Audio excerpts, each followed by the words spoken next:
Welcome to Take Your Lead podcast, where we empower you to take charge of your personal growth, development, as well as your emotional well-being. I'm super excited and honored that you take time to be part of a community of leaders who are intentional and purposeful about their growth. So it's a great joy to be able to come and add value to you and to your leadership. Today's podcast episode is so special. I'm extremely excited about it because I know it's going to add so much value to you and leave you inspired. Pun intended. I'm joined in studio on this beautiful episode by an amazing guest, a well sought after speaker, a trainer, an MC, a development facilitator and life coach, an author amidst an array of great things that he does. But over and above all that he does, I think I'm drawn to the person that he is. Maybe just to brag a bit about him as to where I met him and how I just got drawn to him.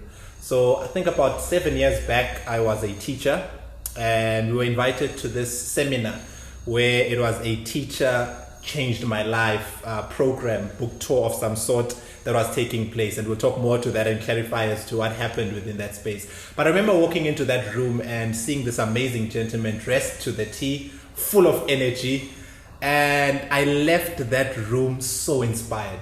And I think what I loved the most was how there were a lot of older people, because I was very young in the teaching profession, but amidst old people from diverse backgrounds, here was Darren coming, being able to gel and connect with everyone from different backgrounds. And I think that's one of the superpowers that you have. So welcome, Darren, to Take Your Lead podcast. What an intro, my goodness. I thought you were never going to stop talking. Mzwandile, thank you so much. I'm super honored to be joining you today. Thank you for the amazing opportunity to be on this platform. I never take it for granted when somebody gives me access to a platform like this. And so I want to thank you from the bottom of my heart. I'm hoping that I'm not going to disappoint your audience. But I'm believing that we're going to add some great value. Let me just say that the incident you just spoke about where you saw me for the first time, I remember looking from stage and thinking, who is this person sitting in the audience dressed better than me, looking like he should be the guest speaker? So yeah, I have the greatest respect for you as well. And I think I've watched your journey over the last couple of years because we literally had an instant connect. Yeah. And so it's been so inspiring watching you just continue to walk in your purpose and take the lead. Wow. Pun intended. Oh wow. I'm super excited. Amazing energy on the podcast. I encourage you podcast audience, get your pen, get your journal, and whatever it is that you're going to need is really going to be one for the books. I recently met and had an opportunity to sit down with Darren, with his wife. Amazing lady, amazing husband, amazing family, amazing atmosphere. And I think one of the things I love about you guys is the passion that you ooze out in terms of life, and you see the smile that he has now. It's really not for camera, it's just how he lives his life and how he lives an inspired life. And we'll talk more as well about some of the things that they are doing. But maybe just to formally introduce yourself to our podcast family as to who Darren is and some of the transitions that you've made in your life that have brought you to where you are currently. Thank you. I think you've done justice to the bio. I often forget everything that I'm involved in. And I prefer not to be moved by accolades and not to be defined by accolades and achievements. For me, I'm so much more about being able to just live my purpose. And I'm so grateful that everything I do is aligned to my purpose. And my personal purpose statement is literally just to keep dreaming and inspire others to dream. Wow. And so if every opportunity that is presented to me, if it's aligned to that, I jump all in and I'm super ready to go. And so that's really what I'm about. I'm just a dreamer. Wow. And so I really try to live my life by just keep dreaming and inspire others to dream. And you're doing that so gracefully. Maybe just to tee off from, I'm not sure if you're a golfer. Part of what I try to do is play golf. So we usually tee off. Depending on how your shot goes, the ball either lands on water, on the fairway, most of the time on the rough for some of us who are still aspiring. But maybe just to tee off on that point of the mission statement that you have of inspiring others and living out your dream. What would you say is the importance of one having a dream, especially as a leader, especially when it's not together yet? Because oftentimes we have a dream. I always say that I believe God gives us a dream one size bigger than us, so that we can grow into it. What is the importance of having a dream and how does it begin to shape the person that you become? I absolutely cannot stress the importance of having a dream. I think it's one of the most beautiful things to be able to have something that you are pursuing. Yeah. And so I've learned in my few years on the earth, that you never get to the place where you have achieved your dream and it ends. Yeah. So there's always a new dream to be pursuing. And so it's very important that you have a dream. I love the fact that for me, having a dream is so significant because if I have a dream, it means I have to get it from somewhere. Wow. And I get it from the dream giver. Wow. And so the fact that you're able to dream new dreams means that you're connected to the dream giver who's got tons more dreams to give all the time. And so it's absolutely important that you have dreams, especially as a leader. People follow leaders, and especially leaders who have a dream, because there's a dream inside of them. Yeah. I believe every single person inside of them has a dream. Some of us forget about it. Sometimes that dream is dormant. Sometimes that dream feels like it is dead, but it can still be resurrected. Yeah. And so people connect with dreamers and with leaders who are able to dream, because they've got a dream inside of them. Wow. And how have you seen your dreams now, especially growing up as a child and growing? How have you seen some of the dreams that you have unfold before your eyes, especially in times where you're like, okay, let me just pack this dream away for now because it's not seemingly coming together? How have you transitioned between moments where you're like, okay, let me just give up on this dream, I don't think it will ever work, and moments where you're like, wow, it's actually working? Yeah, I think we had this discussion at the dinner table earlier on, and I said to you, I don't believe that anything and any experience in life is ever wasted. Yes. And so sometimes I remember, I'm thinking now about the time when my mom asked me, what do you want to do when you grow up? And I said to her, I'm not sure yet, but I really think I would love to be on a stage leading worship at like these big events, but it must be like these government events when they, and she was like, yeah, but that's not, you can't, that's not going to be a job. That's not, I'm like, but that's my dream to do one day. And a couple of years ago, there was an event at the Union buildings, and one of the leading worship leaders in the country wasn't able to make it. And somebody called me and said, we need you just to do a little portion of a song. Are you able to do it? Wow. And I got to be on stage with an orchestra in front of the Union buildings. And in that moment, I remember the conversation I had with my mom when I was still a little boy. Wow. And so nothing is ever wasted. I really believe that nothing is ever wasted. And when you get to experience and see that dream come to pass, I believe there's nothing greater than that. Wow, I love this. I think this thought blew me away, especially when we are on the dinner table, as you mentioned, where you spoke about how everything you learn, I love how you worded it, or you coined it, as to how you might not be aware that you're using it, but it's never wasted. Yeah. And I love that, especially within leadership, because there are certain moments where God prepares you for certain platforms, but you do not see it as preparation. In fact, sometimes you might feel like it's actually not a good place to be at. And maybe that leads us to the next question, which is, especially post-COVID 2020 and 2021 and this whole transition we're in, I'm not sure, what are some of the things that you are currently learning in the season of life that you are in, and what you are experiencing currently as a leader? I think one of the lessons I'm learning as a leader right now is just that leadership is about responsibility. And so right now it's so important to realize that if you have people who perceive you as a leader, who look to you as a leader, there's an awesome responsibility that comes with that. I posted something on social media the other day, and I said, just a reminder to everybody out there, people are going through stuff right now. People are going through stuff, and they just need space. They just need space to be. They just need space to vent. And so now is not the time to judge. Now is not the time to point fingers. Now is not the time to try and correct everybody. Now more than ever is just the time to be present, to be sensitive, and to be available to help the next person get through what they need to get through. I think it's uncharted waters, and nobody around right now has ever been in this situation before. And so now more than ever, I believe new lessons are being learned, especially new leadership lessons are being learned on a daily basis. What's the most recent leadership lesson, maybe personally, that you've learned recently as a leader? I think it's a lesson that I've actually been learning all my life. And it goes, it's a quote that I developed, and it says, just because people are following you doesn't mean that you're a great leader. Wow. Because some people will follow you just because they understand the value in leadership, and they realize that if you are going to lead one day, it starts by serving first. And so they'll follow you even if you're not a good leader, but they're following because they are paying the price for one day when they're in that leadership position.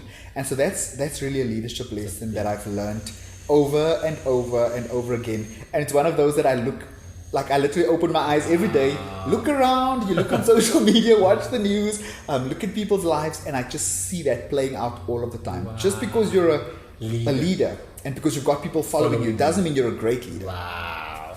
Podcast family, just pause there. I think if you were to just pause and go back about a minute or two, and that's pure gold. Darren just threw bars right there as to how, as a leader, you ought to always be conscious and intentional as to why are people following me and how am I adding value to them. That's amazing. Yeah. I love that quote of yours, and I'm definitely going to borrow it.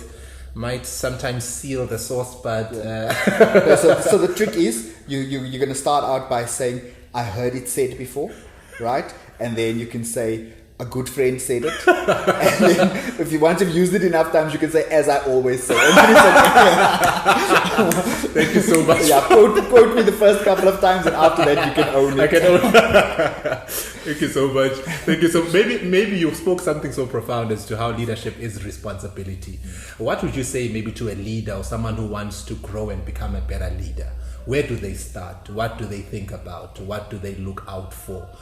Because as you mentioned, there are people who follow other leaders because they know it's the right thing to do.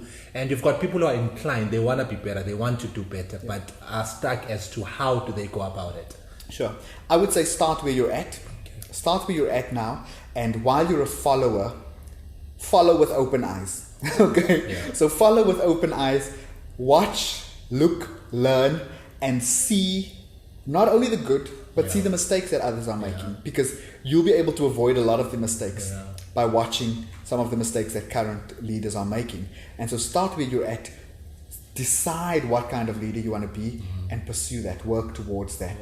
But start where you're at right now, because even as a follower, there's already leadership lessons that you can be learning and implementing in your personal life. So when somebody treats you bad as a leader, make the decision that one day when I'm a leader, or one day when I'm in that position, that's one of the things I'm not going to do. Make that conscious decision at that point, instead of bumping your head when you get there. So there's quite a lot that you can learn as a follower within leadership. I love that. Start where you are with what you have and begin to grow. You mentioned something so profound. I actually was jogging, I think yesterday or this morning, and I was just listening to a podcast, and one of the things I learned today is within the picture of leadership, which is part of what you're saying as to how you need to have a picture of the person you want to become. Because truth be said, you become the people that you surround yourself with. And especially with a new leader, as you're mentioning, having that picture of not blindly, so the person that I'm following, maybe speak more to the importance of the people that you follow as an upcoming leader, as to how they influence the person that you become. Yeah, I think it's so important that we judge fruit. You know, and this is something that I learned from my wife. You know, my wife will always talk about, especially on social media. You know, so sometimes you need to almost sit back and reflect and say, why am I following this person? And the world that we live in right now, it's so easy to follow. You know, there's like, you don't realize, you think it's just a follow on social media, but you are actually following somebody, and this person is leading you. And what path are they leading you down? And so that's something I learned from her. We have to just sit back, reflect on, why am I following this person? Why am I liking this post? Why am I liking what this person said? And so very, very important that you reflect and see, okay, why are you following the person that you follow? Because you might just end up becoming that, because they're still leading you and they're influencing you, whether you like it or not. Especially with influence now, maybe talking more as well to influence. What's your philosophy, as you've thoroughly, clearly stated it now, as to how you need to be very clear as to who you follow and why you follow them? How have you seen this pan out for you in terms of influence and the role that it plays in the person that you become? Yeah, I think I'd like to link this back to something I said earlier on, because for me, influence also is responsibility. And I think so often as leaders, you don't realize that when you are in a position where you're able to influence people, there's a a huge responsibility that comes with it, because something you say, something you do can literally change the trajectory of somebody's life. Wow. And so you could say something and somebody latches onto that and they run with it forever and forever and forever, you know. And so it's very, very important that you're able to influence people positively. Yeah. And you do it especially through your words. And so I feel like as leaders, we need to be so mindful of what you say, of how you say it, of when you say it, because your words have weight that you don't even realize, especially in the ears and in the hearts and in the minds of people who see you as a leader and who hold you in a position of influence, or or hold you in high regard. And so people could be very, very easily swayed by something that you say, even when it is a joke. I think just to backtrack a bit, because you said something so profound as well earlier on, as to how just because you have people following you doesn't mean you're a great leader. Yeah. Especially within influence now, because we live in a world where we've got a lot of influencers, which is good and proper. But how do you now leverage the influence that you might have, for example, on social media, and begin to use that responsibly, as you are mentioning, so that it's not just influence of having people who are looking up to you, but how do you now positively begin to shape and use it to make them better? That's a tough question. It's a really tough question, but I think it starts with understanding what it is that you're wanting to achieve. Okay. So understand, what am I wanting to achieve with everything that I do? What is my purpose? What is the reason I'm here? And then stay true to that. Okay. So when you're on a platform, ask yourself, why am I on this platform? Yeah. And what is the outcome that I'm looking for from this platform? Yeah. And so I'm just thinking of myself. Every post I put out, I have to be mindful about it. I'm like, okay, why am I posting this? Is this aligned to keep dreaming and inspire somebody else to dream? And if the answer is yes, then I click publish. If not, if I look at it and I'm like, actually this is a bit of a rant, actually this is a little bit of this can hurt somebody, then I need to think about it twice. I'll never forget, there was a time where and it really broke my heart, because I was at Sun City on New Year's Day, and I thought, okay, I want to make a funny comment, and so I commented about people that were swimming in their underwear. And I'm like, how can people be swimming in their underwear? Like, why don't you put on a swimming costume or put on shorts, whatever? And then later that day, a young person sent me an inbox and said, you know what, I'm one of those people who would probably be swimming in my underwear if I was there today. And the only reason is because my mom doesn't have money to buy me swimming shorts. And so when I see a pool, I'm so excited that I have the opportunity to swim, that I just jump in my underwear. And so this comment was really hurtful. And I broke down, and I thought to myself, oh my goodness. And I had to literally pray Psalm 121 and set a guard, oh Lord, set a guard, oh Lord, before my mouth, And so, so literally the thing you think is funny, the thing you think is going to be a nice comment, could end up hurting someone. And so it's so important to be mindful about it all the time. This is pure gold, Darren. Thank you so much for being vulnerable and sharing that experience, because I think it's something that's very key for us as leaders to understand how an easy comment or remark we might make, especially with a leader, because whatever you do, I think, has a bit of more weight than an ordinary person. So your punch, a joke to someone that might, but to someone else it might actually hurt them even further. So it's very important for us as leaders to really be intentional about the words that we use, and going back to the purpose, as you mentioned. Maybe to influence now, and back to what I started off with, as to that where we met you, a teacher who changed my life. And maybe tell us more about that, and that journey as to how the influence of teachers and what gave you the insight towards writing that amazing book. We'll talk more to that towards the end, as to how you can connect with Darren and get this amazing resource. It's best gift you can give to anyone within the teaching profession, or anyone who's within a helping profession. Thanks, Mzwandile. So my book, A Teacher Changed My Life, is really an inspirational book. And the purpose of the book is to inspire teachers to realize how every single day they have this opportunity to create defining moments. I talk throughout the book about defining moments, and so I used my life story as the basis, and I talk about literally teachers that influenced me all the way through. So often people think it's a teacher, and I'm like, it's not a teacher, it's a teacher changed my life, incident after incident after incident. different opportunities and different defining moments all the way through. But one of the stories that I relate in my book literally is as far back as grade 2, where I was required to stand up in front of the class and say a poem. You know, it was at that time it was to reflect on your school report. And so at the end of grade 2, I got 13 out of 10 for recitation, you know, which was literally just saying a little poem. Nice. I think mice are rather nice.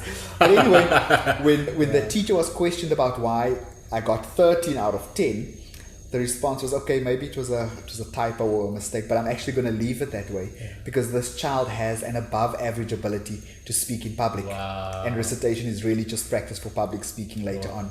And literally at the age of 7, grade 2, my destiny was defined in that classroom because that's what I do for a living today. I'm a speaker. Everything I do involves me getting up in front of an audience and presenting myself confidently. And I don't know if I would do it if that teacher didn't have the courage to see that potential and to verbalize it and let me know that I had that gift inside of me. And so that's really the power that a teacher has every single day to create those defining moments, because we leave school and we don't remember what we were taught. We remember how we felt. We remember that teacher was the one that said, I can be famous. That was the teacher that said, there's something special about me. That's the teacher that told me I can be anything I want to be. And so the teaching profession is an amazing one. You'll know. That's where you come from. But it's an amazing opportunity where you've got these young minds in front of you every single day, hanging on your every word. And so when you say to them that they're stupid, they might just believe it. When you say to them that they're never going to amount to anything, they might just believe it. Or it might just be the 15th time they're hearing it, but because it's coming from a teacher, that's all they needed for that comment to now be solidified. And so important for teachers to realize the power in that profession, because you can literally send somebody on the right path or the wrong path. That's amazing. And I think what I love about it the most is how it's really not limited only to the teaching profession, but to anyone in any profession where they are able to influence and add value to the next person. Because as you said, your words can either build or break. I'm actually reminded of a story of a teacher as well who had confidence in me as well. And that years back then it was just, go to prize giving and speak in front of the school and welcome the parents. But to me now, I'm actually seeing what you were talking about earlier on. It was experience and belief, because one of the best things that you can give to the next person is just believing in them, calling out greatness out of them. Absolutely. And one of the things as well, I think I loved to what you do, especially with a teacher who changed my life tour. I always look at how you speak, your energy, how you connect seemingly so effortlessly with the crowd, the energy that you have, the passion that you have. Maybe to us as leaders, how do you connect so effortlessly or so gracefully so with people from different backgrounds, diverse backgrounds, and what is the importance as well of that in the life of a leader? I think it's so important. For me, I'm able to do that because I have the utmost respect for every single person that shows up in an audience to listen to me. I understand 100% that some of them don't have a choice. Some of them have been forced to be there. And so the very least I can do is give my absolute best. And so because I approach every single engagement, every single platform with that gratitude for the opportunity, as I mentioned right at the beginning, I take it seriously. I prepare. I make sure that I've done all of the work behind the scenes to make sure that I'm going to deliver at my highest level. When I get off stage, so you talk about the energy I have on stage, as soon as I get home, I take off all my clothes, I sit in my underwear, and I just want to sleep because I'm finished. I've given my 100%, and then I'm ready to do it again tomorrow. But it's because I absolutely understand that there might not be another opportunity. You don't know if you're going to have an opportunity to interact with these people again. And so I want to make sure that I leave the best impression and that I've done my absolute best and served at the highest level, because that's what leadership is. It's serving at the highest level. And so I want to serve, whether those people are people that are more educated than me, less educated than me, whether it's a 70-year-old or a 5-year-old. The fact that I have been chosen in this moment to be the one who has the voice means that I need to be responsible and a good steward of that moment. This is so amazing. Podcast family, there's so much gold in this podcast episode. I love how you spoke of giving your best to every moment, because you might not be afforded the opportunity again. And I think this is true to us as leaders. In whatever space you find yourself, give it your best. Be it, you might not be where you want to serve or lead at that level yet, but wherever you are, give it your best. That's really amazing. Thank you so much for sharing that. And it's definitely, I'm taking that with the other coach as well. Part of my takeaways from the session. Maybe now on a more personal note, what area would you say that you've invested your time and energy in over the years, which has given you a high return on your investment? It would have to be people. Okay. It would have to be people. I think the highest return on investment has always been people. Yeah. As much as the biggest waste has also been people. I think the biggest disappointments that I've ever experienced have been people. My wife often says that I trust too soon. I let people into my space too soon. I give too much of myself too soon. And so as a result, I end up getting hurt. But it has also been the most rewarding experiences ever. You know, when you're able to pour yourself into somebody. And, you know, when I get a message from an author that's published a book and they say to me, Darren, you helped me do this. Wow. You know, and they're like, oh my goodness, I did this and you helped me do this. For me, that is like, I cannot tell you how it moves me to the very core of who I am. Because to think that, wow, God, you allowed me this opportunity to be part of birthing somebody's dream. Sorry, I'm so glad this is not. I'm so glad this is not being videoed, because now people would see me cry. But to be able to be entrusted with helping somebody birth a dream, there's no greater honor, no greater honor than that. Yeah, that's a moment for us, podcast family. If you're watching, I think I can just sense the genuineness as to how you take this so seriously, being able to birth the dream of the next person. Yeah, I love this. Wow. Thank you so much. Maybe as we bring in our plane for landing, just a fun round of questions. Cool. Yeah, let's do that. Favorite car? Favorite car?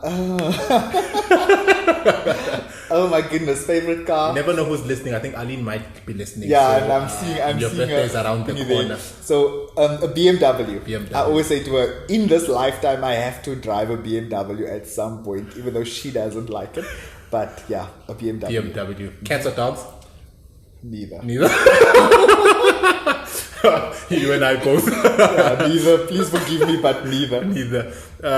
Favorite communication? Favorite communication? My cell phone. With app rather. Or means of communication, especially with the backdrop of virtual communication. Email, text, WhatsApp, BPM. I know it's DM, BPM. WhatsApp. I know you've got a beautiful story on BPM. So yeah, let's go WhatsApp. WhatsApp. Yeah. Okay, so favorite communication, WhatsApp. Childhood nickname. Childhood nickname. I had a couple, but I'll go with the one that my dad used to call me. My dad used to call me Varumpi. I have no idea why, but he used to call me Varumpi for a season. So yeah. What does it mean? It's like know? A little worm. Oh, I'm thinking the worm part. I'm like, wow. Worm. So I don't know why. It's very interesting. Scale of 1 to 10, how good of a driver are you? 11. Wow. I'm a good driver. I'd give myself 9. 9. Yeah. Oh, wow. Okay. And then leadership pet peeve. What gets under your skin? Disrespect. Okay. People who disrespect others. Okay. Yeah. You can't tolerate. You've got zero tolerance for that. Yeah. All right. Then lastly, something you're most proud of in this season of your life. Something I'm most proud of is my wife. Wow. She is a thing. The Bible calls her a thing. So yeah, I think I'm super proud of my wife in this season. Just watching her do everything she does, watching her step up to live her purpose and be who God has created her to be. That makes me super proud every single day. Wow. Yeah. That's so amazing. Thank you so much. Podcast family, just before we conclude, please ensure that you get and you download the episode notes. We'll give you the link in the bio where you'll be able to get the practical tool that will help you apply the content. Your parting shot, Darren, maybe to our podcast audience, anything that's in your heart just to share with us before we release you, as well as where our audience can be able to connect with you further and get some of the resources that you have. Sure. So best place to connect with me is on social media. Okay. All of my handles are at Darren August. You can also follow me at Inspired by Darren August. That's the name of our brand. And then I think my parting shot will be the same parting shot that I use wherever I get an opportunity, and it's a quote a quote I developed when I was in a really low point in my life, and it says, "Don't ever allow anyone to tell you that you're not good enough, and even if they say it, refuse to believe it." Wow. Please repeat it again. Don't ever allow anyone to tell you that you're not good enough, and even if they say it, refuse to believe it. Wow. That's amazing. Thank you so much, Darren. It's really been such a great joy and honor to be able to host you on our podcast. I'm definitely sure it's not the last time, and I know it's added so much value to me and to our podcast family. And thank you so much for your time and your energy and all that you continue to do just to share it. You're doing an amazing work, and we are inspired. I thought we'd speak actually about the Inspired show. No, season 1 is over now, and season 2 is coming. Do look out for that on TPN 343, if I'm not mistaken. And we are inspired. I just want to put it out there. We are, because your life mission purpose, as you said, is to live out your dream and leave people inspired. Personally, I'm inspired, and I know, speaking on behalf of a lot of people, we are inspired. So thank you so much for being part of the podcast episode. Thanks, bro. I absolutely enjoyed this. It wasn't as bad as I thought it would be. I had fun. Thank you. Yeah, had fun. Thank you so much. Podcast family, till we meet again on the next episode, do remember to download the podcast episode notes, share, rate, and let's continue to take our lead as we change the world one individual at a time.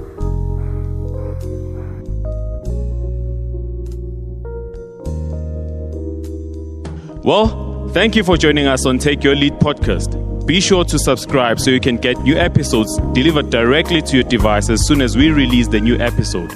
And for show notes on today's episode and on previous episodes, just go to www.mzwandilemagagula.com. And if you're a fan of the show, we would love it if you'd give us a review and help us spread the word. Thanks again, and we'll see you next time on Take Your Lead podcast.